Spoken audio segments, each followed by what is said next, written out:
This is part 2 of using AI to develop software that doesn't use AI, as someone who is not a software developer and has no idea how to write code. And today I'm going to take you through how I set up a software development pipeline so that I could go from chatting with an AI coding window to using that code, deploying that code on my machine or in whatever cloud service I was using. This is one way.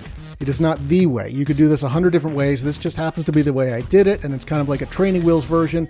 But if you're new to this, then here's a baseline where you can get started, starting with Claude Code or GPT, whatever AI agent you use. Just make sure to download the desktop app because you're going to want to grant some, not all, some access to your local files and folders, and it will more easily integrate with the other platforms listed like GitHub and Google Drive. If you don't already have a GitHub account, now's the time to start one, and there are other options for GitHub, but if you are just getting into this, I would recommend making your life easy and using the most popular, most easily to integrate platform. If you're new to GitHub, stay till the end because I'll show you the one prompt I wish I gave myself and things like don't put API keys in GitHub. And if you're playing at home going, what's an API key? An API key is something that you do not put in GitHub, okay? We'll talk about it later.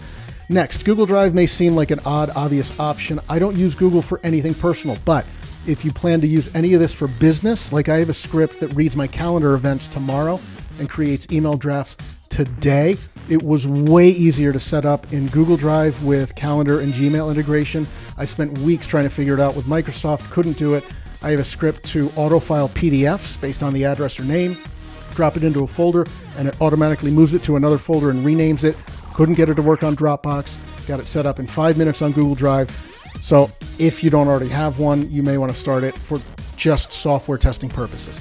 Lastly, Cursor is what's called an integrated development environment. It allows you to read and edit code. You can review what is being written by whatever coding agent that you are using, and you don't need to know how to use it right now. You just need to download it for either Mac or Windows. You don't need to start with Xcode or VS Code, but if you're setting all this stuff up and you think you might one day list an app even for free, which allows you to distribute it to friends and family and have them easily install it without security warnings, these two are good to set up, but they are completely optional and they're going to come much later because the first thing that you're going to need to do is set up GitHub. And this is the prompt that I would have given myself to set up a dedicated chat to take me through how to set up GitHub, including creating a gitignore file. A gitignore file is a file that lives on your machine and it contains API keys or passwords or very secret stuff that you do not want uploaded into GitHub or you don't want pasted in your code. And everything else from this, if I got stuck somewhere and I didn't understand, right, I don't know what an IDE was starting, so I'd say, okay, well, what's an IDE? It's an integrated development environment. Use this chat as your interactive tutor to take you through every step. I gave it a screenshot of GitHub and said, look, I don't know what I'm looking at. Can you explain, what is the issues tab? What is the code tab? And if your thing is YouTube videos or podcasts or something different, that's fine.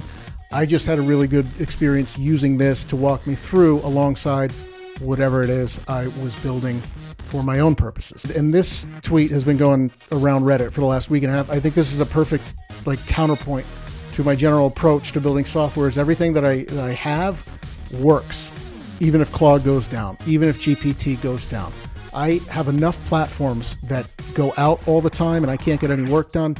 So I've been able to build scripts with Python or other stuff that will work no matter what, even if every LLM disappears tomorrow. And I think it's a pretty valuable way to approach things, but your mileage may vary. So have fun or don't. I'm not your dad.